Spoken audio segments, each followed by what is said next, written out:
tour. All right, Mary. God hates Barack Obama. That's the sort of hostile rhetoric aimed at the President of the United States these days from other Americans. Stephen Anderson, pastor of a small fundamentalist Baptist church in Tempe, Arizona, uttered these harsh words just a couple of weeks ago. I hate Barack Obama. Now, I'm going to prove this from the Bible tonight, why I should hate Barack Obama. Why God wants me to hate Barack Obama. Why God hates Barack Obama. That sermon hit the internet, and it really caused a major uproar. Was the pastor really advocating that someone should kill the president? Well, talk show host Michael Angelo Signorelli called him on it. Listen to this. Well, here's the thing. If somebody were to kill the president, it wouldn't do any good. He would just be a martyr, and then we'd have another holiday. Well, you know? But would you condemn the killing? Would I condemn the person?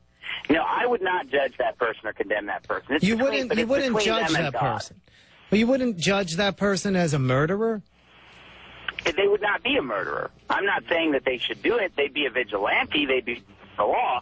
But that wouldn't make them a murderer. Well, for example... They wouldn't be a murderer if they took up a gun and shot the president. Excuse me? Sorry, I didn't hear that. They wouldn't be a murderer if they took up a gun and shot the president? I do not believe that they would be now. Okay, well, Michael Angelo Signorelli joins us from Montreal tonight, where he has been attending the convention of the National Gay and Lesbian Journalists Association. Hey, thank you. I know we're having problems hearing you. So he's on the phone, Michael.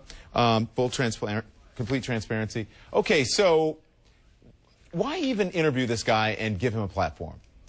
Well, you know, a lot of people say if you give him attention, it only obviously elevates his message and allows him to spew more of this hatred out there. But I think at this point in time, and you've been talking about it certainly a lot this hour, we have to focus on these individuals. We cannot take our eyes off of them when they are actually preaching this kind of hatred against the president. And one of their congregants, Stephen Anderson, had a congregant who took a automatic weapon to an event where the president was, as his pastor is praying for the president to die. I think we actually need to keep a watchful eye on these people, focus on them, get it all out there, expose what they're about, expose all of it, and expose how this hatred filters down from the top of the opposition to this president in the Republican Party. Okay, Michael, he didn't hold back when it comes to you. He has a wish for you, and I think it's a death wish. I want people to listen to it, Michael, and then we'll talk about it. I'm gay, and I don't molest any children. What do you think? Well, I say you're lying. Yeah, you think I must be molesting children, right? Exactly. Do you pray that I'll die tonight? If you're a homosexual, I hope you get brain cancer. I think you went on to say, and correct me if I'm wrong, I hope you get brain cancer and die like Ted Kennedy. Like Ted Kennedy, yes. I hope you get brain cancer and die like Ted Kennedy. And then he hung up the phone, not even to wait and hear any response. So he knows about you. He knows that you're gay. He knows what you do. Why would he accept to do an interview with you, Michael?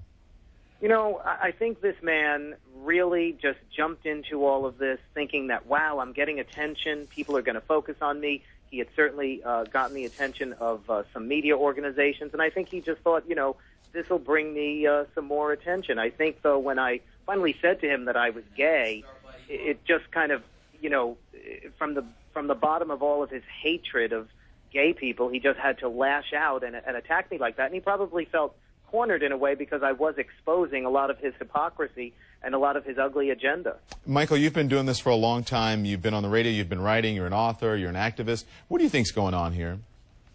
I think that this is an example of the kind of hatred we're seeing whipped up against this president, and you've been talking a lot about how it is about race. I don't think there's any question that there would not be this kind of disrespect if we were talking about a president who was not black, whether it is calling him a liar in the House by a member of Congress, or comparing him to Adolf Hitler on the sign, or a pastor actually calling for him to be dead, praying that he would die. I think we're seeing this disrespect that is visceral, and we're seeing people just even say to their children, you don't have to listen to the president. We're going to take you out of school so you don't listen to him. I don't think we'd see that kind of disrespect if this president were white. All right. Michael Angelo Signorelli, thank you so much, sir. We appreciate it. Thank you, Don. It is a shocking image, a photograph of Jesus Christ walking with a Nazi. But that's a point of a new exhibit. That is the point, by a famous fashion photographer. And you're going to see his pictures. He's going to join us live in just minutes.